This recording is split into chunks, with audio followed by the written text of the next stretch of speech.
Hello everybody and welcome back to another SUPboarder comparison review. This time we are taking a look at two boards from Quroc's All Water range, the 12'6" and the 13-foot board, to see which one is going to be right for you. Will and I took both boards out for a paddle and we were able to get a whole range of different conditions, from upwind to sidewind, downwind and flat, calm conditions. We changed boards every few hundred meters, which was the perfect way to understand exactly how these boards work, who they are going to suit, and what type of conditions they excel in. I will start by saying that these are two completely different boards, and we are by no means putting them head to head or up against each other. From our findings, we realized that they suit different types of paddlers. However, they can also cross over slightly for certain ability levels or weight ranges, and we'll be covering some of the pros and cons to each board in this video. We'll start off by introducing the specifications of the boards and then move into how the design features affect the performance of the boards on the water, such things like the outline shape, the width, the rocker and also the nose shape, and then we'll be getting into who these boards are going to suit at the end of the video.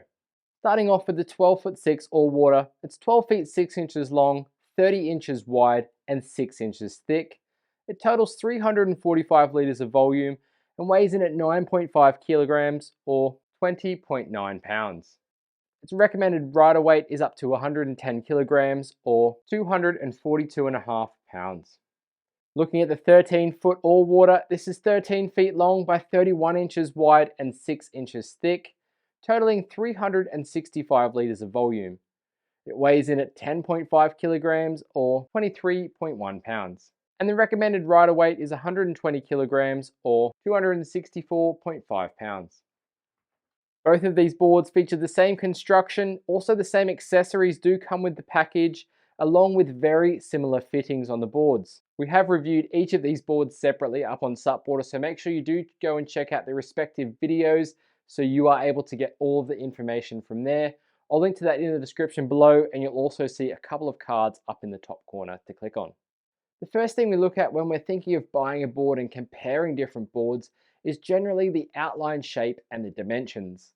This gives us a great idea and understanding of how the board might feel on the water and also what we can expect from the shape. We've done some videos breaking down shapes of different stand-up paddleboards, and I'd recommend you go and check those out up on SUPboarder. So with both boards on screen, we can see that there is a 1-inch difference in the width in the middle or standing area of the board. Now, whilst that isn't much on paper, both Will and I noticed a huge difference out on the water. And this comes down to the outline shape. The 12'6" size has a noticeably narrower nose and tail when compared to the 13 feet. When we measured it, we noticed that the 13 feet board had a 15.5 inch nose compared to an 11-inch nose in the 12'6". And then the tail width was 20 inches on the 13 feet and just over 16 inches on the 12'6". That reduced width affects firstly the stability. With less board, the 12'6" felt quite twitchy and reactive. In those bumpy conditions, you really need to be thinking about your paddling and being switched on, as it sometimes takes you by surprise when the board tips to one side. The upside of having this narrow outline though was the speed and glide you could carry. Even in bumpy waters, paddling upwind, sidewind and downwind, the board just seemed to want to go. This was also noticeable in the calmer flat water section, where for a 12'6" board, it actually felt really fast and more tuned in to that kind of fast touring board. Now, taking a look at the outline shape of the 13-foot board, has a bit more width in the nose and the tail, and we immediately notice that board being much more stable and forgiving because of it. It really does feel like home. You can move around on the board with ease in all conditions. This, however, has a drawback in being that it felt a little bit slower to paddle, especially in bumpy waters and paddling upwind. Now, the rocker does come into play a little bit here, which we will touch on soon, but that wide nose felt like it was pushing water slightly. And it was a little bit harder to catch bumps when compared to the 12'6" and paddling in those downwind conditions. On the flat water though, it seemed to glide nice and easily and quite well and carry speed which was actually surprising after paddling it in the choppy water. But I think that's down to having that slightly longer length and more confidence when paddling, as you could really apply power knowing you are stable. Let's now add in the rocker line and nose shapes to see how this affects the performance. You can see that both boards are completely different in their rocker and nose shapes, which is where the real difference is felt when paddling in choppy conditions. Looking at both the 12'6" and 13-foot rocker line, we can see a noticeable amount of rocker toward the nose in the longer board. I mean, it's very easy to see, whilst the 12'6" is completely flat. A flatter rocker will give you a longer waterline length and therefore a faster board, and then having some rocker in the board makes it more maneuverable. The nose shapes are also very different, with the 12'6" having a more pointed nose with a smaller area. The 13-foot board has quite a bulbous nose. I will point out that it's not as bulbous as a lot of other boards on the market, but compared to the 12'6", the nose has much more area. Will and I were super keen to test these boards upwind, as we have our thoughts that flatter rockered boards and narrower noses like the 12'6" do perform better. And we were right. The lower rocker drives through oncoming chop in upwind conditions, allowing the board to carry its speed. That nose shape helps to shed the water too, so you're not getting lots of water on the deck of the board. We're actually quite impressed with how well this performed. Paddling the 13-foot in upwind and that larger area on the nose and that little bit of upturn in the rocker made the board want to slap the water. Instead of driving through waves like the 12'6", the waves would need to pass under that nose and then they'd hit the board from underneath. This made the board stall or almost stop, so it doesn't glide as well, and you need to be thinking about your technique when paddling upwind. However, when we turned to paddling sidewind, the 13-foot board came to life. The rocker actually helped the board fit into the bumps and it became really maneuverable and nimble for a longer board. Whilst on the downwind section it couldn't keep up with the 12'6", it still held its own, picked up some bumps and was easy to ride. Now the 12'6" board performed well in the side chop with that rocker and nose shape, as it picked up bumps easily. And in downwind conditions, it caught waves nicely and held its glide. The only real drawback with the flatter rocker is that it made it harder to maneuver in the side and downwind conditions, because if a wave pushed the board sideways or the board tracked straight on a little downwind bump, it became technical to ride to get the board back on track. In calm flat water conditions though, the 12'6" board really excelled, as that nose shape and rocker worked perfectly to give the board glide and speed.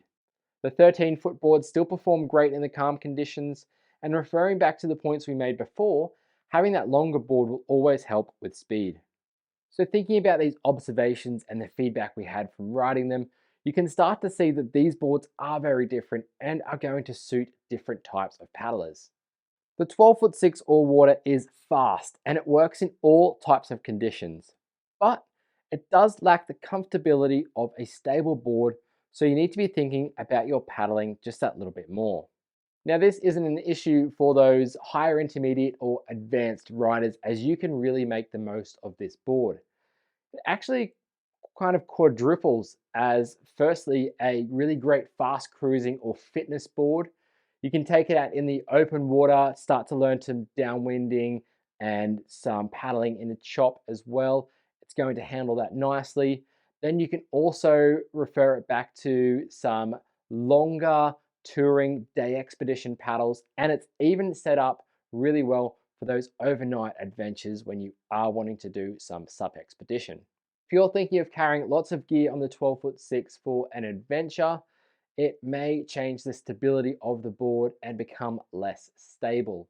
You will lose some of those benefits like riding bumps downwind too, so it's best to opt for the 13-foot where you can be comfortable and fast.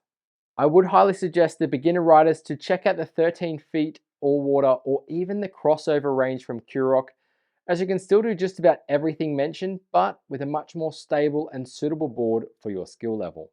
As a lighter weight rider under that 60 kilograms, you could definitely get the 12'6" as your first or second board looking to get into that adventure paddling side. And then as that heavier rider in the more beginner ability level, I would suggest looking to go up in size to that 13-foot board. Now, like we've said before, for the 13-foot all water from Quroc, it is a really stable board and excels in those calmer conditions. It also works well when paddling side on and with the wind. And this is your much more expedition focused SUP, where you are buying a board to go for an overnight or multi-day adventures. However, it can also double up as a good family board for paddling with the kids or pets, or even some fishing. Beginners right up to those advanced riders will benefit from this board, and those more inclined to do those overnight or adventure paddles will find all of the fittings very ergonomically placed. The nose rocker and wide nose allows this board to carry more gear, and speed isn't such an issue when touring paddling as you're covering a long distance, taking in the scenery, and being stable on a board is by far the best choice and thing for you. Now, just a quick update before we finish up this video. Quroc have updated us that they are changing the 12'6" all water just slightly. They are making a more refined nose and it will be reinforced as well. Plus, it will also feature a small 4cm rocker or nose lift there. And that's just to make the construction process more consistent. We definitely hope that these changes are still going to have the benefits of that wave piercing and that really fast glide as well. Both of these boards from Quroc are absolutely fantastic and we had a great time paddling them out on the water. If you are in the market looking to buy one of these stand-up paddle boards, we hope that the information in this video helps you to decide which one is going to be right for your needs. Thank you so much for all of your support and thank you for tuning in to this video. Make sure you do check out our other videos on Quroc products up on our website and YouTube channel. We'll link to those in the description below. Thanks again, and we'll see you soon on another comparison review here at SUPboarder.